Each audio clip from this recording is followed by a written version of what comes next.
La organización Socorro Jurídico Humanitario ha recibido una serie de denuncias sobre la presunta irregularidad en el procedimiento con algunos colombianos que se encuentran en este momento detenidos en El Salvador. Vamos a saludar en este momento a la directora de esa ONG, a Ingrid Escobar. Ingrid, gracias por estar en Caracol Ahora. Buenos días.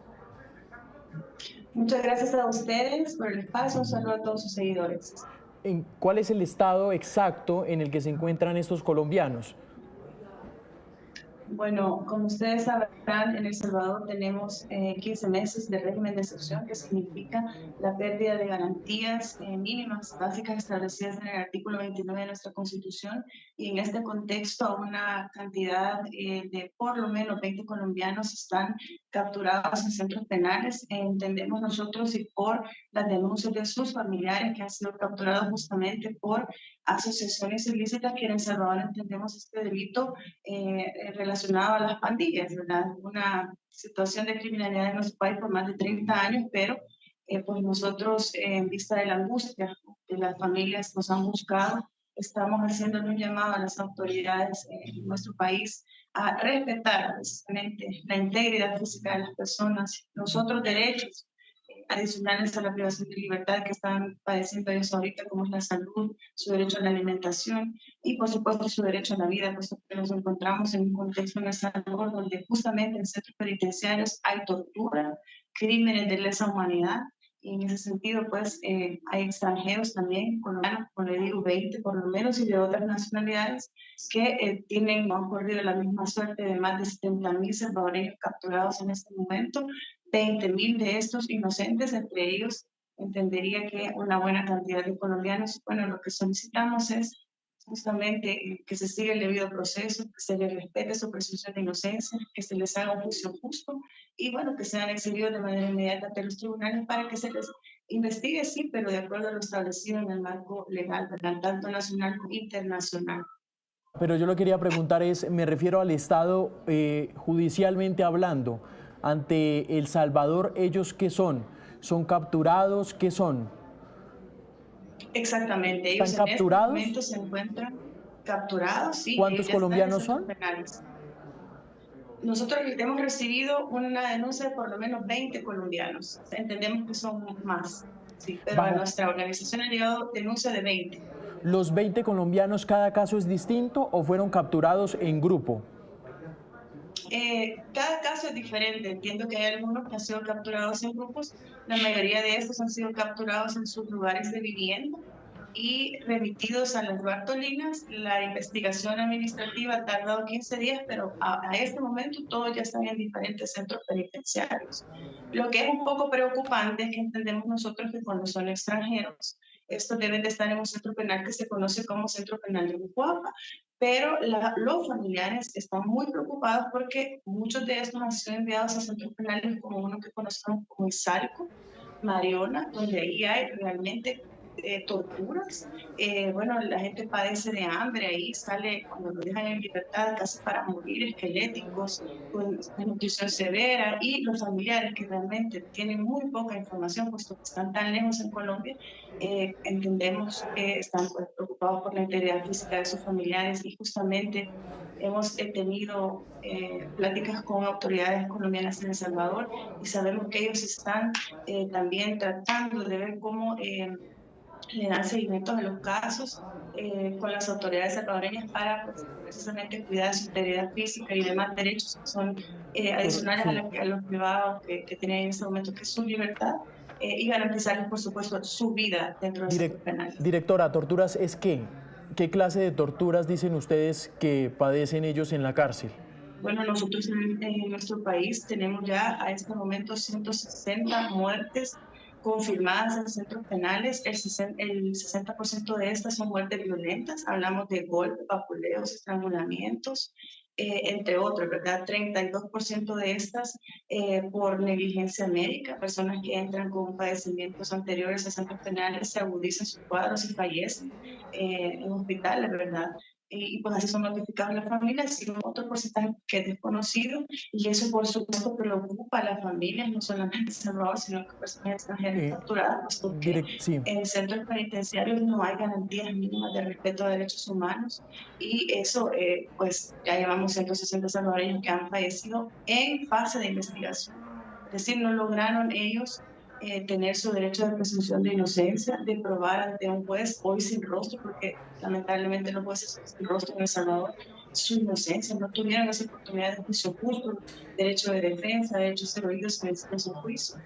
Y en ese sentido, pues, realmente hay una total violación tanto a nuestra Constitución como a derechos internacionales que son universales, como el respeto a la vida sí. principalmente de los Directora, centros pero penitenciarios.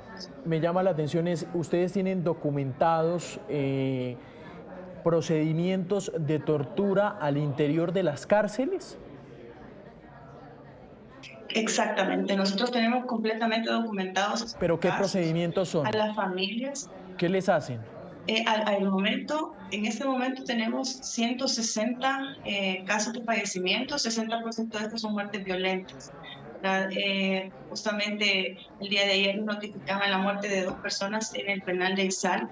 Las autoridades lo saben, pero realmente no investigan. Es más, han dicho que han enviado al archivo 142 de estos casos, lo cual es más preocupante porque no solo hay una retardación de justicia, sino que pues no les importa, hay una irresponsabilidad enorme por la vida de estas personas. No estamos hablando de delincuentes, estamos hablando de personas condenadas. Todas estas personas a las que me refiero han fallecido en una fase de investigación, ¿verdad? Y los colombianos en este caso también están en fase de investigación, también han sido enviados a estos centros de tortura. Y por lo tanto entendemos la preocupación de los familiares y en este caso como socorro jurídico humanitario acompañamos a las familias, a las víctimas, bueno, ellos no saben nada de sus familiares y quieren saber por el derecho que tenemos todos de saber cómo están nuestros familiares privados de libertad.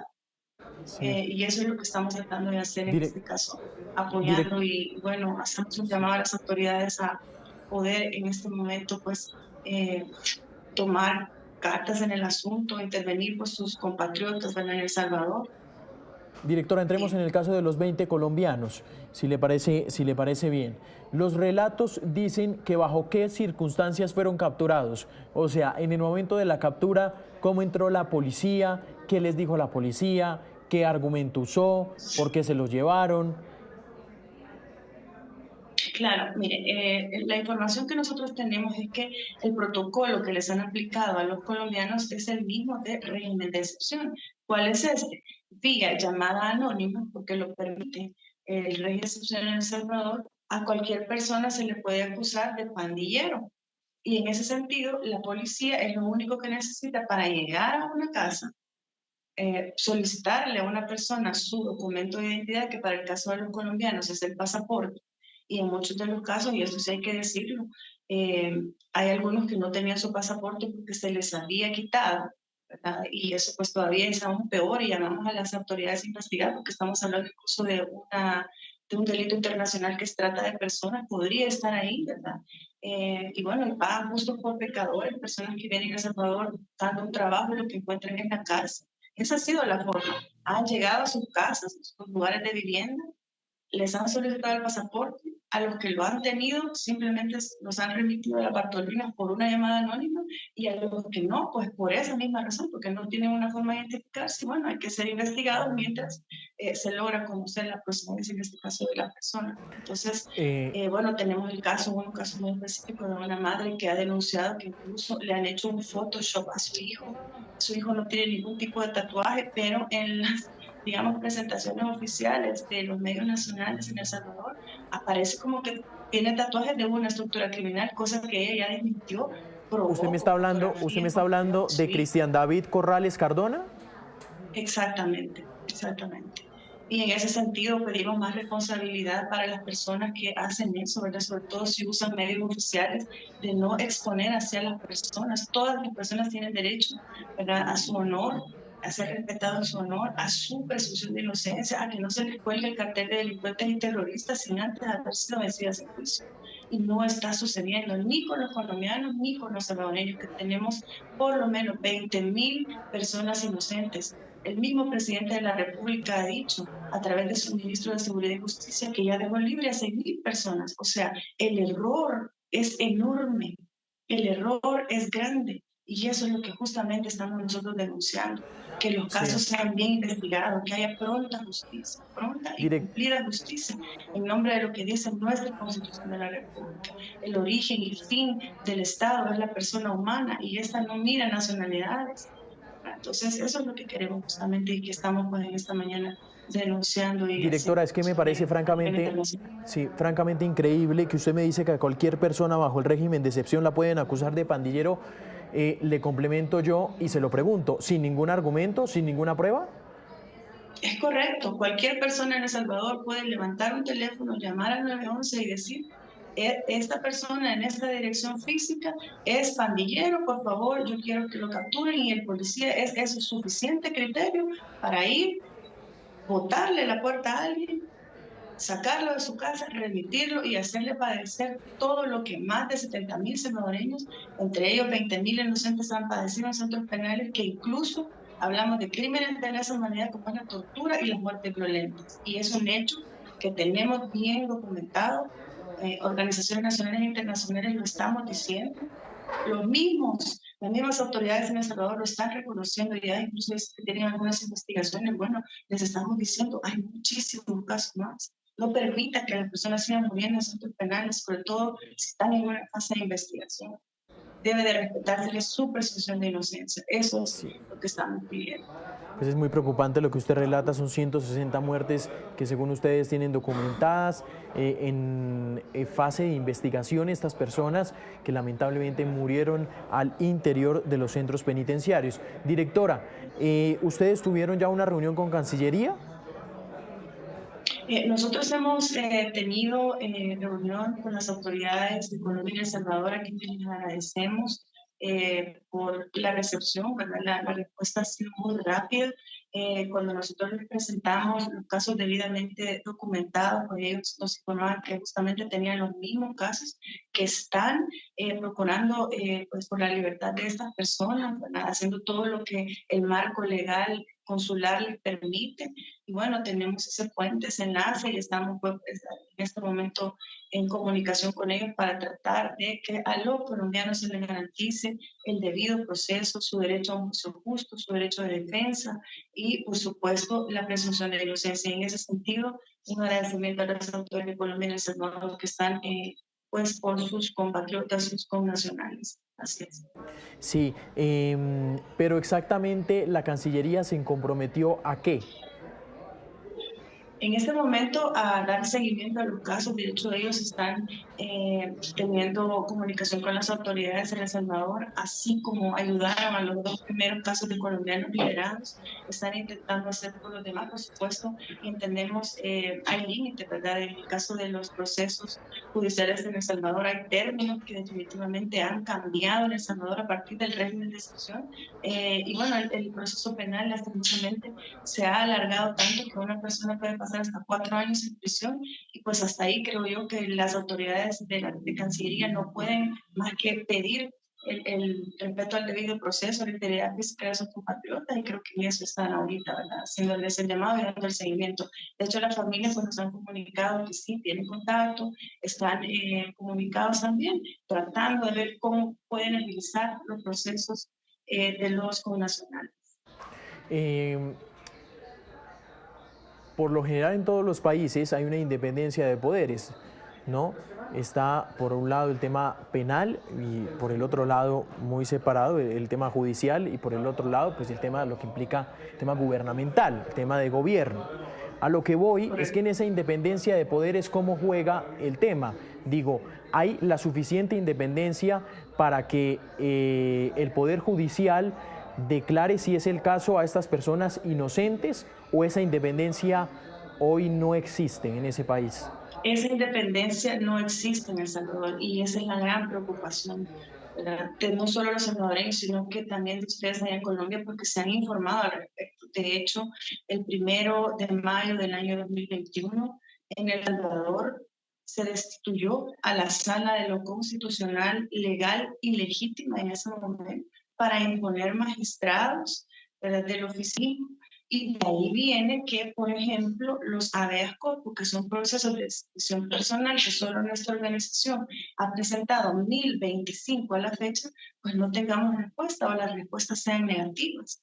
De hecho, a Andrés Felipe González ya le hemos presentado, que es un colombiano, un proceso de exhibición personal que trata precisamente de que comparezca de manera inmediata ante los tribunales, pero pues no hemos recibido respuesta. Entonces, lo que vemos que en El Salvador hay cero independencia judicial, hay retardación de justicia, que es lo mismo que justicia negada, y en ese sentido lo único que nos queda es la denuncia nacional e internacional hasta que se nos permita, porque quiero decirle que también nosotros como defensores de derechos humanos estamos siendo amenazados, perseguidos, no solamente por las autoridades, los cuerpos de seguridad, sino que por incluso sicarios que nos dan seguimiento, nos ponen vehículos polarizados, tal de callarnos. Tenemos 21 sindicalistas presos, es decir, estamos en un contexto de violación a derechos humanos, de violación a derechos fundamentales, ¿verdad?, de todas las personas, de defensores en general, ¿no? Es preocupante y agradecemos el espacio que nos están brindando para poderlo denunciar y esperamos que la comunidad internacional nos ayude, porque realmente estamos en una deriva autoritaria, estamos a las puertas de la consolidación de una dictadura Sí. autoritaria. De hecho, el presidente Bukele, en una completa ilegalidad, ha dicho que se inscribe nuevamente para candidato a presidente de la República, cosa que es completamente inconstitucional. Sí. Ningún presidente desde 1935 lo ha hecho, pero de repente él dice con la sala constitucional impuesta que hoy es posible. Y bueno, los salvadoreños simplemente no pueden Sí. decir nada porque si Directora, nosotros hablamos nos meten presos, de esos ¿verdad?, 20, o sí, nos sí, amenazan. directora, de esos 20 colombianos, ¿cuántos tienen antecedentes judiciales? En este momento nosotros nos encontramos en un proceso de recolección de datos, y por lo que los familiares nos han expresado y la documentación que nos han enviado, en Colombia por lo menos ninguno de los casos que nosotros nos han remitido tiene antecedentes penales en Colombia, ¿verdad? Entiendo que, bueno, de la gran mayoría de ellos era poco el tiempo que tenían de estar en la región, en El Salvador puntualmente, y como decía una mamá, ¿verdad?, mi hijo en 15 días que estuvo en El Salvador no puede haberse convertido en un delincuente si lo Porque, que venía era sí, a trabajar, eso ¿verdad? le iba a Entonces, preguntar, directora, ¿por qué definitivamente se no. fueron a El Salvador? El propósito de la mayoría de los colombianos de estar en el país era para trabajar, ¿verdad? Y ahí es donde nosotros le pedimos a las autoridades que hagan una investigación. Hay ciertas empresas, ¿verdad?, que han salido pues mencionadas en todo este proceso, y si esas empresas están haciendo uso o colgándose de la propaganda gubernamental de que aquí hay dinero, que aquí hay un despegue económico, trabajo, y así engañan a los colombianos y los hacen venir, y entre eso hay trata de personas, y cuando vienen a El Salvador es peor todavía porque tenemos cero garantías judiciales y los meten presos. Entonces realmente es bien complicado. Vienen y buscan trabajo, pero lo que encuentran es cárcel y sufrimiento para todas sus familias. Eh, Incluso hay un sí. colombiano que está desaparecido y que venía en lo mismo, buscando en busca de trabajo, y haya desaparecido en El Salvador después de ¿Cómo así 15 días de estar aquí. desaparecido, directora? Él desapareció, tiene 17 meses de estar desaparecido en El Salvador. Entendemos que estuvo 4 meses en México. La misma empresa, entiendo que le puso un abogado, lo sacó y vino a El Salvador a continuar trabajando, ¿verdad? Entiendo que ellos son como, hacen trabajos de préstamos, y cuando estuvo pues aquí en El Salvador, en 15 días desapareció, ¿verdad? Y entiendo que las autoridades están en Directora, ese qué pena, caso, las que autoridades tengo entendido que colombianas. trabajaba ¿dónde? Ellos, ¿Una, es una empresa que realmente una hay que oficina de investigarla, y préstamos? ellos ¿Una empresa llevaban de que les préstamos? es una empresa de préstamos. Mire, nosotros en El Salvador tenemos una actividad económica que es que en Colombia tendría que se conoce como gota a gota. En El Salvador lo conocemos como la usura. Aquí es algo que es normal, o sea, no es nada del otro mundo. O sea, lo ideal es no hacerlo, ¿verdad? Porque el tipo de cobro que se hace no es de la mejor forma, pero no es eso un delito de pandillas, absolutamente. no por hacer ese Directora, ejercicio económico, directora, ¿cómo así lo que pueden. el gota a gota no es ilegal en El Salvador? No por lo menos como ha sido explicado, ¿verdad? Como nosotros lo entendemos, entendemos que es si una persona tiene cierta cantidad de dinero, por decir un ejemplo, nosotros aquí tenemos dólares, $2.000, y usted lo pone a circular a través de préstamos, aquí lo conocemos como la usura. Usted presta y bueno, luego va y cobra de acuerdo a la convención entre, en este caso, la persona a la que le va a prestar. Entonces, si hay algo irregular en eso, hay que investigar ese delito, ¿verdad? Mm, Si está configurado como tal, o si hay redes que hacen eso y se prestan a eso. Pero el problema es que aquí han venido muchos colombianos quizás engañados, ¿verdad? Y lo que ha sucedido es que les están atribuyendo un delito de pandillas, que no sí, es ni cerca esa actividad económica que realizaban. sí. Entonces, aquí están pagando justo por pecadores. Y en ese contexto, lo que sucede es que los están metiendo a centros penales, no son una casa cualquiera de espera, centros penales donde sí hay Sí. criminales activos de pandillas, centros penales donde sí hay criminales condenados. ¿Cómo va a entrar, cómo va a ser la vida de una persona inocente en estos lugares? Y eso es lo Directora, que sí, queremos. cuál es la, pues, hace pocos meses se posesionó el comisionado para los derechos humanos de El Salvador. Es colombiano, Andrés Guzmán. ¿Qué relación Correcto. han tenido ustedes con él? Pues definitivamente no hemos podido tener ninguna relación porque nosotros los salvadoreños a esta persona le pagamos su salario de nuestros impuestos para venir a limpiar la cara al gobierno, pues que está violentando derechos humanos y ciertamente es colombiano. Y lo primero que nosotros le solicitamos a él es que la primera acción, ya que no hace nada por nosotros los salvadoreños, es que vea precisamente por sus compatriotas, por sus connacionales. Nosotros hemos buscado la oficina de él aquí en El Salvador y a la fecha no conocemos dónde está su oficina, trabaja a control remoto, quizás desde Colombia, no sé, de otro país, porque al menos aquí una acción de él no hemos visto. Es más, lo que dijo fue total mentira. Dijo que el presidente no estaba enterado de lo que sucedía con el régimen de excepción. Le echó la culpa a los diputados, que es una cuestión del legislativo. Dos, dijo que él no conocía y que quería conocer toda la situación de crisis humanitaria dentro de centros penales. O sea, ¿cómo es que ponen a una persona que desconoce realmente cómo son las cárceles en El Salvador, los niveles de hacinamiento, las torturas, los tratos inhumanos y degradantes que suceden ahí adentro? Y no hace nada, porque yo solo sé que lo único que logró él dar fue su currículum, pero de ahí cuando se le pidió qué es lo que está haciendo, dónde está su oficina, a dónde podemos recurrir para que nos ayude, pues absolutamente no hay ninguna respuesta. Nadie llamado de que, por bueno, que comience dando el ejemplo, ayudándole a sus nacionales, ¿verdad? Para que vea por lo menos su situación humanitaria y los que son culpables porque hay suficientes elementos de prueba, está bien, pero los que no, que entiendo, son la mayoría, ¿verdad? Pues que se les deje en libertad lo más pronto posible, que se los retorne a su país, Sí. ¿verdad? Lo mismo que sucedió con los dos primeros colombianos que gracias a Dios pues ya están en su país. Muy bien, es la directora Ingrid Escobar, la directora de la organización Socorro Jurídico Humanitario de El Salvador. Directora, gracias. Gracias a ustedes, que tengan un buen día.